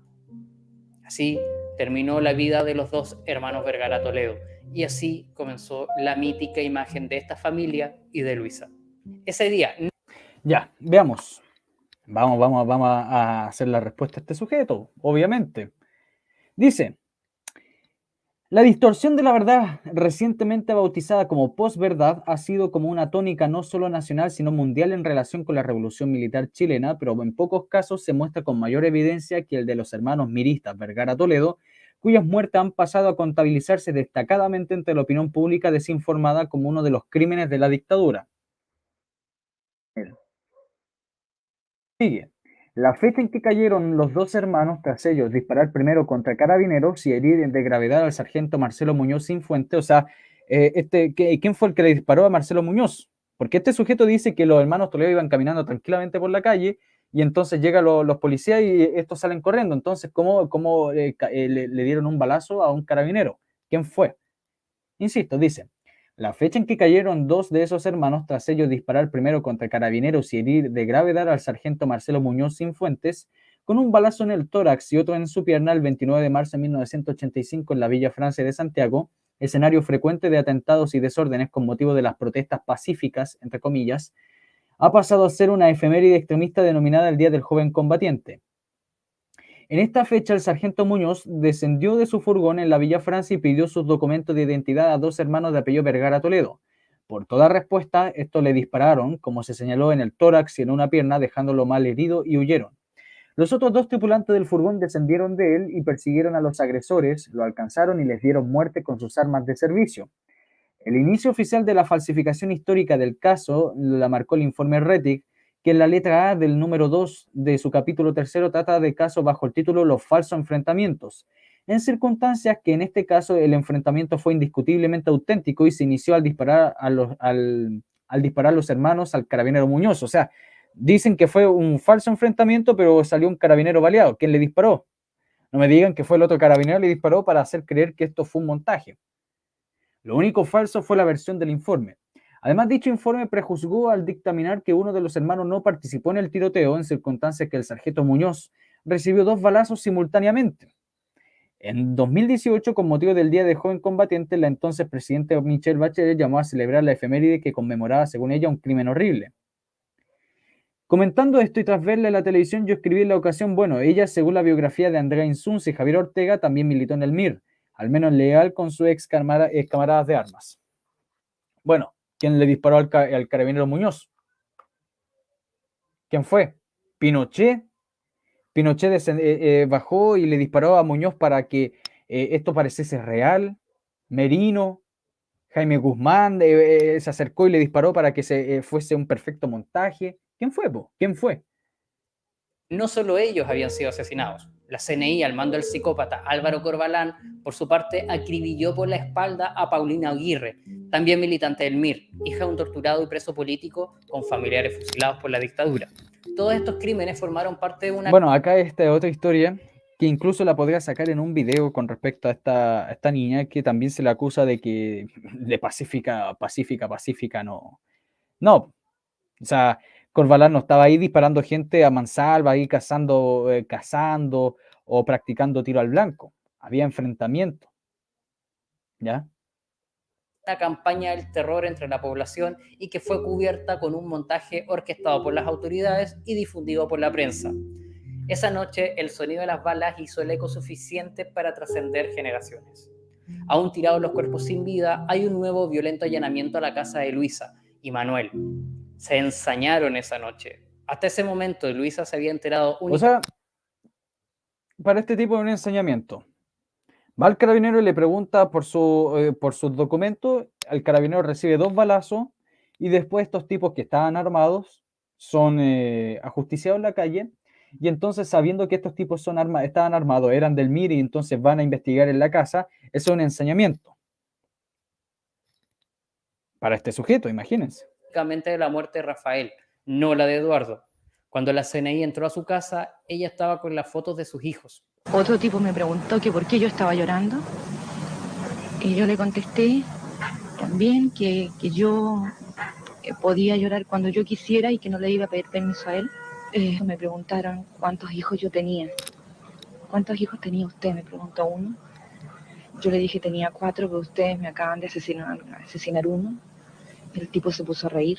Entonces, Luisa se enteró que había perdido a 2 de sus hijos. La Villa Francia y alrededores se llenaron de policías. Buscaban a Pablo, quien debió irse antes. Luisa fue amenazada y fue un cura quien llegó a la casa para acompañarla en su pena, pues quería mucho a Rafael. Luisa muchas veces mencionó que ese día ella murió con sus hijos. La familia había quedado destruida y había que comenzar a edificarla nuevamente. Hubieron testigos del asesinato de los Vergara Toledo. No obstante, el régimen negó todo y para eso se hizo sus medios de desinformación, en los que se retrató a los jóvenes como... Claro, el único medio que existía era el Mercurio, no existía otros diarios más. No existían. Como delincuentes. La prensa oficial... Claro que un delincuente, o sea, si yo me acerco a alguien y me manda 2 balazos, entonces, ¿qué van a hacer? El servicio de la dictadura se destacó durante todo ese tiempo por mentir y justificar la aniquilación de personas, incluyendo... Claro, o sea, para él es justificar aniquilación, o sea, yo llego, hola, tus documentos y me mandan 2 tunazos. Ah, no, es que fueron unos tunazos pacíficos, eran unos balazos de protesta, no eran unos balazos para matarlos de verdad, o sea, le llegó uno en el tórax y otro en la pierna. No, no fueron violentos. Niñas y niños, denigrando a personas asesinadas, destacándolas como delincuentes y antisociales, dignos de eliminar. Jamás mostraron quiénes eran estas personas, jamás se acercaron a sus familiares, jamás quisieron llegar a la verdad ni conocer su dolor. Se esmeraron en quitarle la calidad de personas a quienes se oponían al criminal Pinochet, que bien podrido estaría ahora el cobarde si no hubiera sido incinerado. Mire, por favor, y este tipo... Esto es lo irónico con YouTube. Este tipo, mire lo que predica, mire lo que habla, mire lo que justifica. En cambio, los canales patriotas, los canales de derecha, los canales que informan, los canales que, como este, como otro, son siempre acosados por esta plataforma. Pero le apuesto que a este sujeto no le pasa nada. Nada. Bueno, ahí ustedes pueden ver también cómo pasa, pues este tipo llamando la parcialidad, hablando de Pinochet, de la violencia, de como que esta gente no hubiera hecho nada, como esta gente hubieran sido unas blancas palomas, y que el criminal Pinochet fue él. Insisto, intentaron matar a un carabinero, ¿qué iban a hacer los otros 2? O sea, mirar y decir, le dispararon, váyanse nomás. Esta prensa oficial ha seguido en esta posición hasta nuestros días y no merece más que... Claro, el Mercurio sigue siendo de derecha. O sea, cuando uno lee artículos sumamente progresistas en el Mercurio, no, siguen siendo de la dictadura, siguen siendo de la extrema derecha. O sea, uno se pregunta hoy día, ¿existen medios de derecha de información? Nuestro desprecio. Sobre Eduardo y Rafael, la prensa afirmó que habían participado en robos a mano armada, que eran delincuentes y su... El MIR hacía eso, robaba bancos, mataba gente, ponía bombas, o sea, eran delincuentes, eran lacras. Y extremistas. Así lo presentaron en algunos diarios. La Nación. Los 2 delincuentes asaltaron un negocio huyendo. Al ser interceptados por la policía, se produjo el enfrentamiento a balazos. Las últimas noticias. Carabineros informó que los hermanos abatidos, junto a un tercer sujeto, intentaban asaltar un establecimiento comercial. En el intercambio de disparos resultó herido un carabinero recibiendo 2 balazos. De más está decir que toda esta información ya está más que desmentida. Hablaban de asalto a un negocio, luego hablaban de un intento ¿Desmentida por Nunca quién? hubo denuncia de un asalto a algún negocio. ¿Desmentida por quién? ¿Por él? ¿Porque la vio en Wikipedia? ¿Desmentida por quién? O sea, y el carabinero que fue baleado, ¿qué pasó con él? No, él no lo cuenta, pues a él no le interesa. A él no le interesa mencionarlo, o sea, fue un montaje también, o sea, a alguien le llegó un balazo en el tórax y uno en la pierna, pero también fue un montaje. En algunos diarios describían un breve intercambio de balas, en otro hablaban de un espectacular tiroteo. Hablaban... Pero eso es... Oh, por favor, lo bajo que ha caído este tipo para mentir. O sea, eso es, depende el amarillismo que se genere, o sea, hubo balazo, lo que importa es que hubo balazo. No se contradice. Uno es más alarmista y otro es un poco más centrado en la realidad. Pero por favor, ¿cómo podéis caer tan bajo? De que habían detenido incluso a su padre, Manuel Vergara, lo que es mentira. Lo único cierto es que Pablo, Rafael y Eduardo estaban en la mira por su posición política. Claro, sí, claro, estaban por la mira de la posición política porque robaban, asaltaban, ponían bombas y intentaron matar a un carabinero. Y eran los que participaban en estas denominadas jornadas pacíficas, las protestas pacíficas. Considerados peligrosos para el régimen y necesitaban una justificación para asesinar. Sí, claro. Habían personas más importantes que asesinar a dos fulanos que no los conocía a nadie. Habían personajes de oposición mucho más importantes, incluso que a nivel político, por la denominada vía democrática, era más valioso, y estoy afirmándolo yo, entre comillas, en eliminar, yo pienso, no sé, pues en Elwin, en Gabriel Valdés, que eran personajes de la democracia cristiana, personajes que por lo menos a la centroizquierda chilena, o a los amarillos, a los moderados chilenos, llamaban la atención. A nadie le importaban a dos fulanos terroristas. O sea, si yo fuese Pinochet, y Pinochet nunca no tenía esa política de mandar matar, si yo fuese Pinochet, si me hubieran pedido a quién eliminar, yo hubiera eliminado a esa gente que era más popular en términos políticos y en la que realmente fueron los que generaron el cambio. Tuvo que pasar mucho tiempo para que por medio de las autopsias se pudiera reconocer que ambos hermanos fueron asesinados por politraumatismo por balas. La cabeza de Rafael presenta un disparo a corta distancia, mientras ya estaba herido y reducido.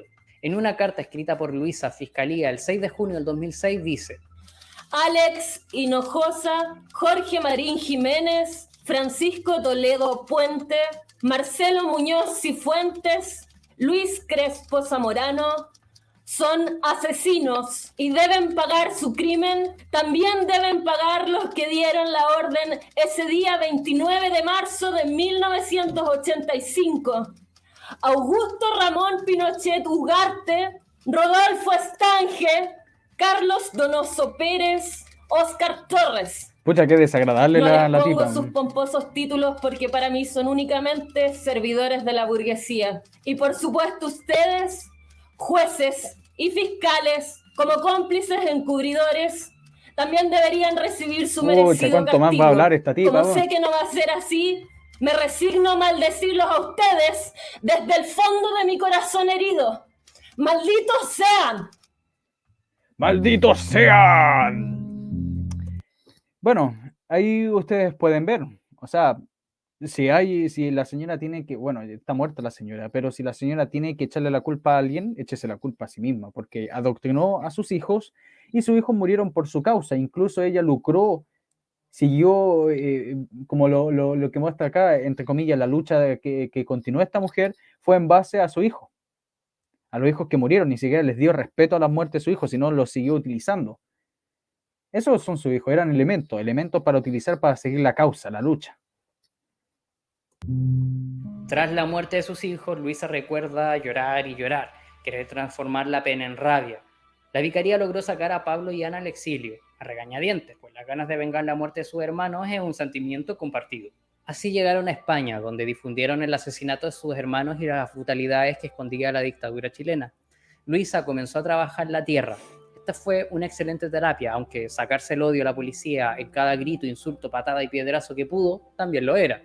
Como ella, muchas personas... Mira, acá hay una pregunta, o sea, si Pinochet hubiera querido, que pudo haberlo hecho, pero, y que si fuera tan abominable la dictadura, ¿por qué rayos Pinochet no empezó justamente después de 1983 a perseguir y a eliminar? O sea, no a meter preso, no por medio de... Bueno, estaba prohibido por medio de la CNI a torturar, era distinto, Pinochet no sabía. Y además estaba prohibido por la misma ley, por los mismos decretos. ¿Por qué no Pinochet dio la orden, como aparece en la película de Star Wars, la Operación 66, de eliminar a todos los comunistas, a toda la gente, a todo, incluso hasta la gente que alguna vez militó? O sea, acabar con todo, de una. Acabar con esta señora, acabar con medio mundo. ¿Por qué Pinochet no hizo eso? O sea, es una pregunta que yo me hago. Personas más tenían todo el derecho de odiar por la muerte de sus hijas e hijos. Ella logró ponerse de pie con el cariño de la gente de la Villa Francia, sus vecinas y vecinos. Hicieron romerías al principio con la cruz, luego eran marchas de carácter más político y año tras año, el 29 de marzo, se transformó en una fecha de confrontación con la policía, de arrojo insurrecto, y de todo esto ella sacó fuerzas para gritarle en sus caras: ¡Ustedes todos uniformados, miserables, solitarios, cobardes! ¡Son unos vendidos, todos ustedes son hijos de pobres! Y sin embargo, atacan a su pueblo. Luisa asistía a cada instancia en la que era invitada a hablar sobre sus hijos, a expresar su rabia y sus deseos de justicia. La memoria no se destiñe, y al 29 de marzo de cada año se le llamó el Día del Joven Combatiente, pues la confrontación se volvió una tradición, no solo en Villa Francia, sino en todo el país. Y como un eterno déjà vu, desde el mismo año 85, cada 29 de marzo los sicarios del poder estaban a las puertas de la casa.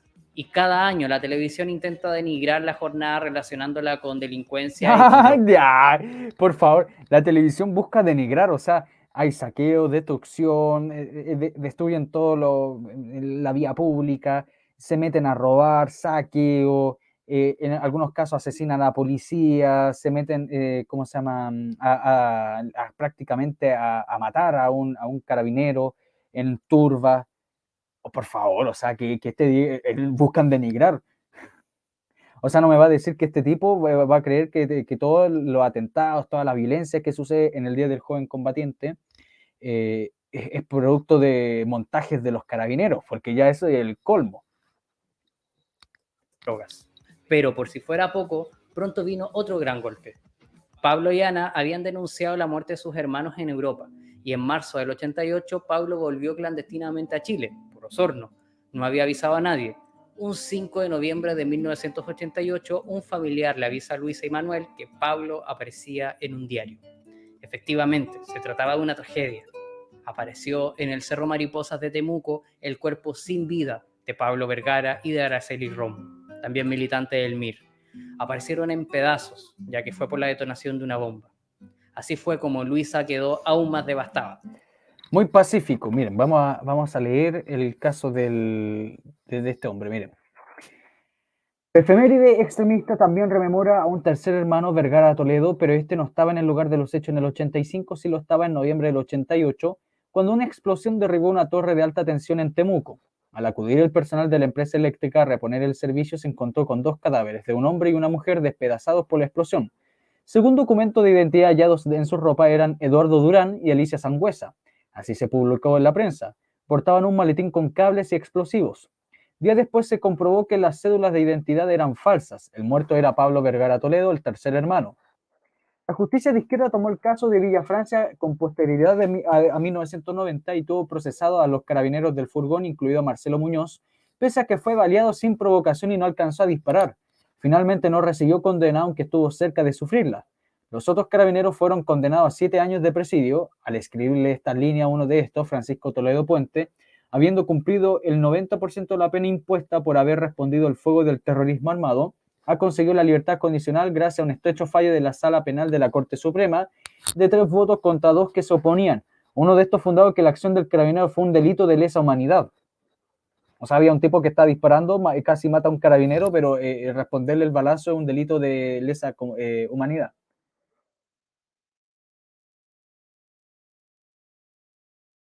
Ahí lo pueden ver. La pérdida de 3 de sus hijos la llevó incluso a intentos de suicidio. Comprendió que no iba a superar jamás su pena, pero que aún tendría la rabia como vehículo de acción. Que la muerte de mis hijos, si no fuera por la juventud que sale a la calle a pelear todavía, habría sido para mí un fracaso, una pérdida inútil.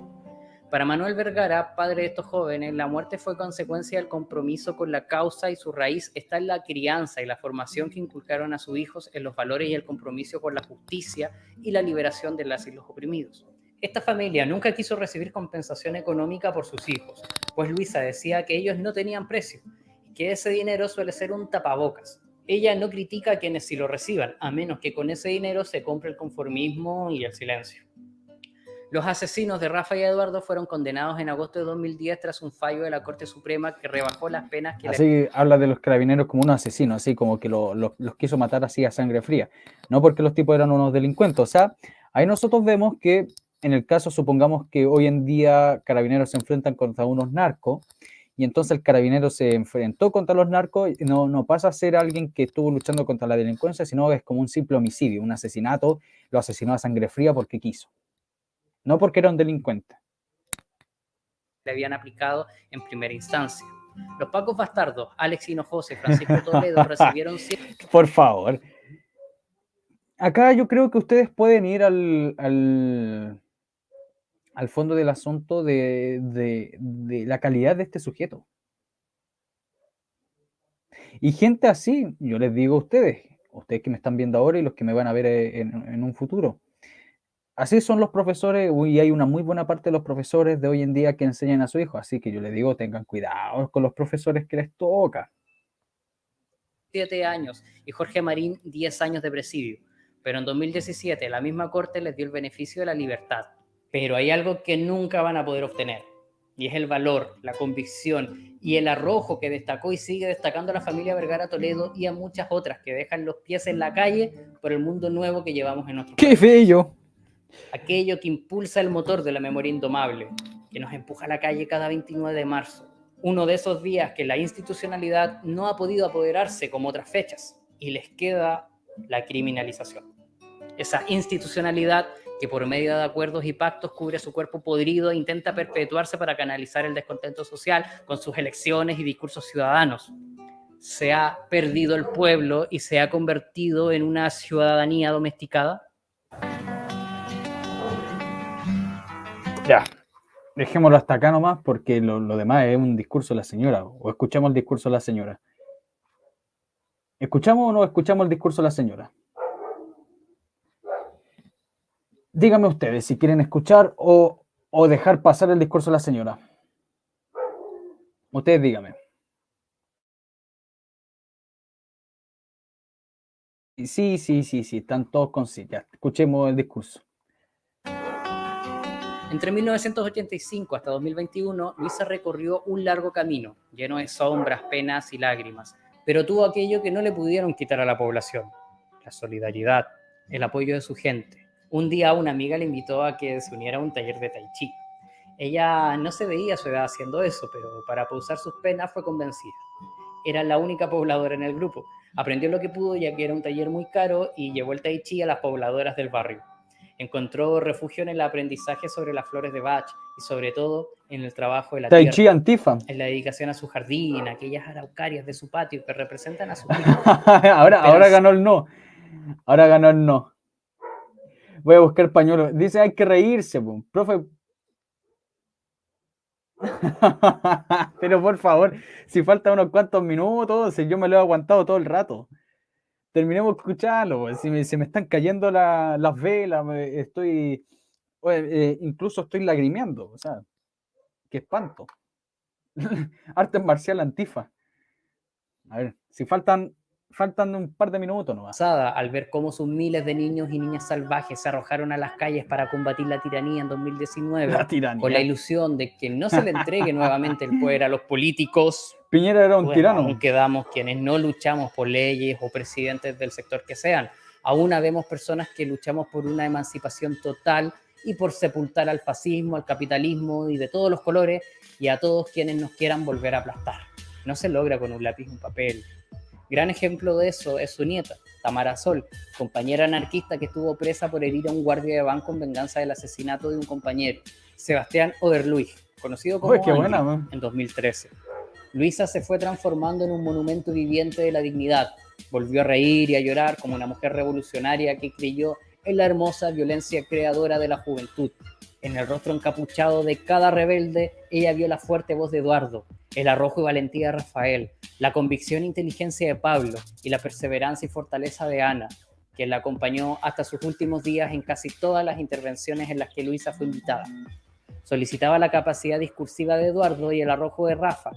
Así explicaba cómo fue que se armó de una fuerza que desconocía y ha sido capaz de dar una valiente pelea hasta el último de sus suspiros. ¡Oh, qué espanto! El cual se produjo un 6 de julio de 2021, tras semanas de complicaciones en su salud por un cáncer de estómago. ¿Cómo se llama? A su muerte, fui testigo de cómo las calles No de la sé Villa cómo se Francia llama. alrededores Tiene un nombre, se pone un repletaron de nombre gente. mapuche. No, Se nos no iba tengo idea cómo la se madre llama. El combativa, canal no lo voy a quien decir no para que creyó no en vaya, reformas pero ni en plebiscitos, es quien una gastó antifa. su vida, su tristeza y su rabia en las calles, fuera de tribunales, quien orgullosa sigue hoy siendo faro inapagable de las y los que luchan para que realmente en todo lugar donde exista la miseria exista la rebelión. Iñepanco compuche memoria. Voy a recordar a mis hijos que cayeron ese 29 de marzo. Rosario. Ah, cachen, pues. Si este tipo es anticapitalista, pero miren, ahí tiene su Patreon. Ahí tiene su Patreon, pues. Ya, pues, rájense, pues. Ya, pues, fuera la tacañería, rájense, pues. Miren, tienen Patreon, tiene Patreon. Vamos todos a apoyar a este tipo. Vamos a ponerle un par de loquitas, o porque tiene su Patreon, pues. Qué descarado, pues. Es lo que es anticapitalista, pero tiene su Patreon. Oh. Por favor. ¿Se murió la señora? Parece que sí. Parece que sí se murió. Hasta China es capitalista, pues, claro. Pero este tipo es anarquista, pues, si es el chiste, pues. Es el chiste, pues. El tipo es anarquista, pero rájense, pues. Mójense. Pongan platita, pongan platita. Hay que tener harta paciencia, amigos. Hay que tener harta paciencia. Muchas gracias. Por la cresta. Yo soy facho pobre, no tengo plata. No, no, estoy diciendo para ponernos plata con él, pues. Hay que ponerse, pues. Si él tiene Patreon, pues hay que apoyar. Por la cresta. Hay que ser muy cínico, pues. O sea. Normita, mataron a mi Rafael, mataron a mi Eduardo. Eran mis hijos. Es cierto que ellos ya eran del pueblo, pero eran mis hijos. Yo los parí, yo los eduqué. Y usted, ahí está, pues lo educó con marxismo, pues señora. Y por su culpa murió. Para que fueran lo que fueran. Unas lacras. Revolucionarios, porque no hay otra forma de vivir. Estamos en una guerra, ellos dijeron. Asumamos eso. Esto no es un juego, no es un salir a tirar piedras. Aquí se nos va la vida, como se le fue a Aníbal, como se le fue a mi Rafael, a mi Eduardo y a mi Pablo.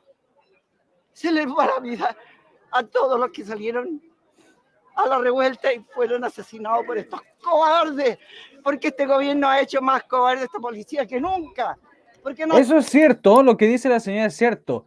Ha hecho bueno, está hablando de la época de Piñera, ha hecho a los carabineros, bueno, los tenían en las manos a los carabineros, pero mucha cobardía. Dentro del ejército, mucha cobardía, porque dejaron que los antifas, que los comunistas hicieran lo que quisieran con el país. Hay que tenerlo en cuenta. Ha sido cobarde, pero ahora... Pero claro, esta vieja está diciéndolo por cobarde, porque mataron a 2 compañeros de la causa. No. Son miserablemente cobardes y mentirosos. ¡Mentirosos, desgraciados! Ustedes son asesinos, no los chiquillos jóvenes, los que están ahí a la vuelta, escondidos. Lanzando piedras, quemando, saqueando, no, ellos no son culpables. No son los asesinos, no los jóvenes, no ustedes, no nosotros. Sino las protestas pacíficas, compañeros, con globo y pito no sirven para nada. Dime tú, las protestas de la AFP, ¿cuánta gente? Eran millones de gente. ¿Qué pasó con la AFP? Millones Nada. de gente. Porque rechazaban a los chillos. La violencia, la violencia. ¿De dónde viene la violencia si son ellos los violentos? Ajá.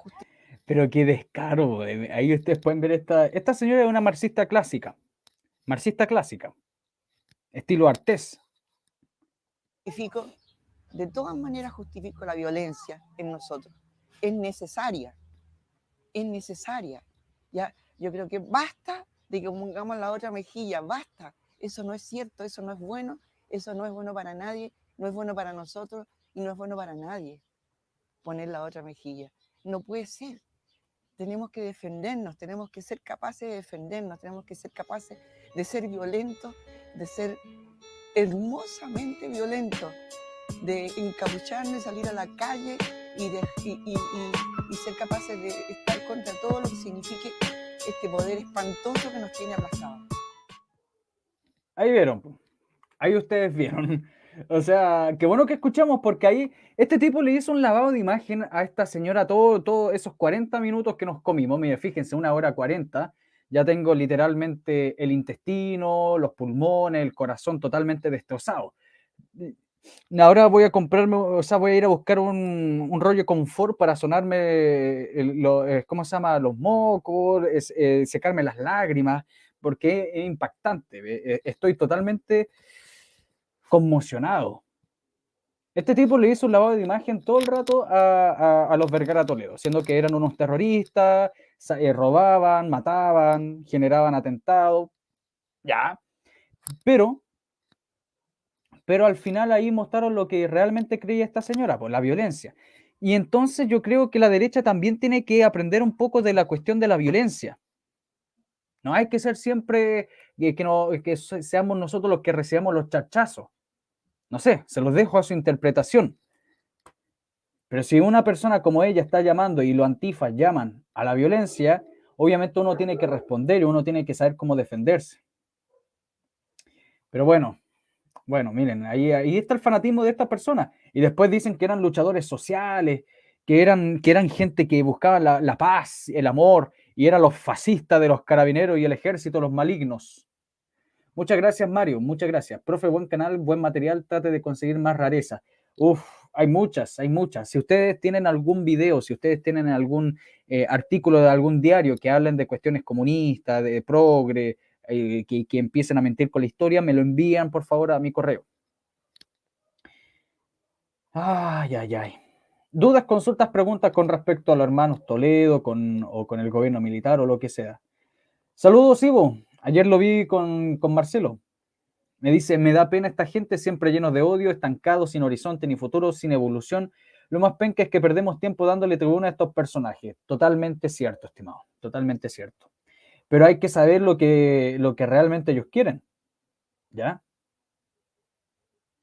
Uno cuando ve que hay un problema tampoco hay que mirar para el otro lado. Hay que saber cómo solucionar ese problema. Yo creo que ustedes saben cómo solucionar el problema.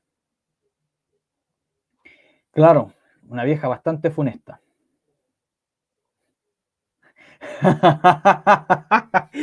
Claro, hay que todos vamos a ponerle una luquita a nuestro amigo el Care Coipo.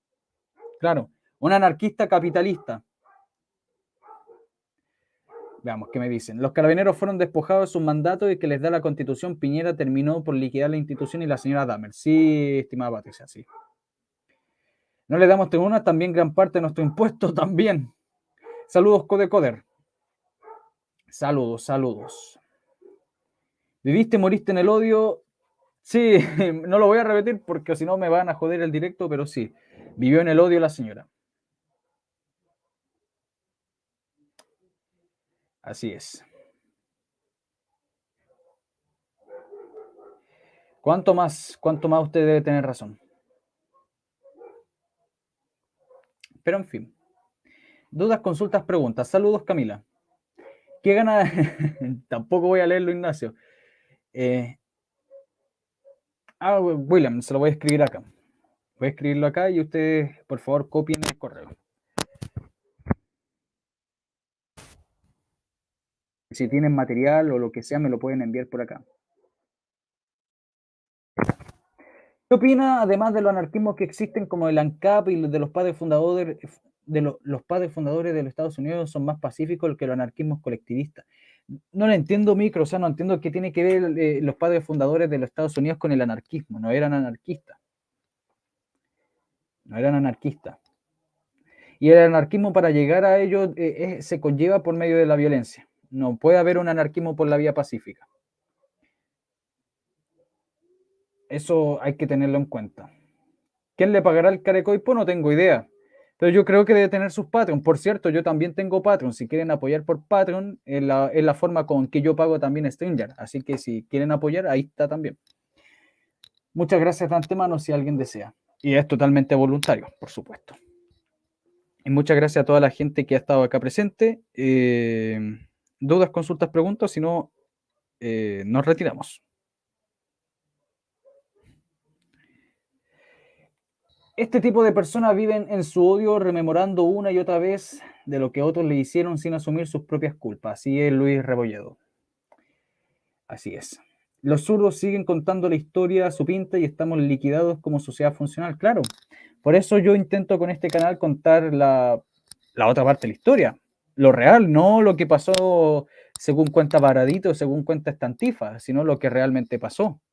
Y para eso ocupo gente que realmente vivió esa época. Profe, ¿le puedo mandar una prueba de historia para que la refute? Mándemela nomás, pues, José Tomás.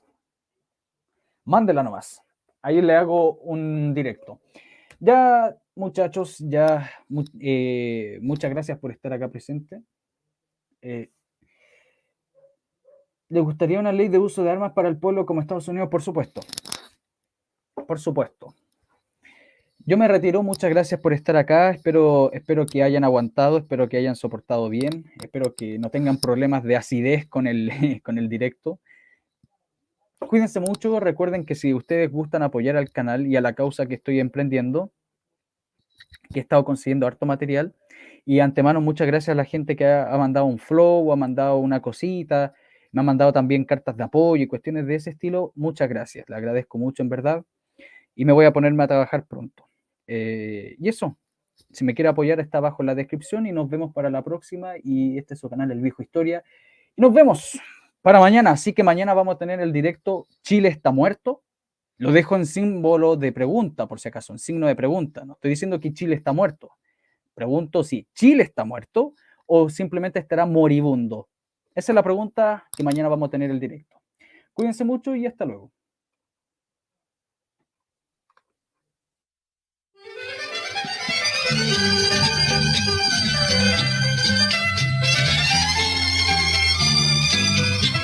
Él tiene el país en quiebra, mejor es no hablar del cobre. La gente cocina piedras y eso que se llama Salvador. La patria se ha puesto luto.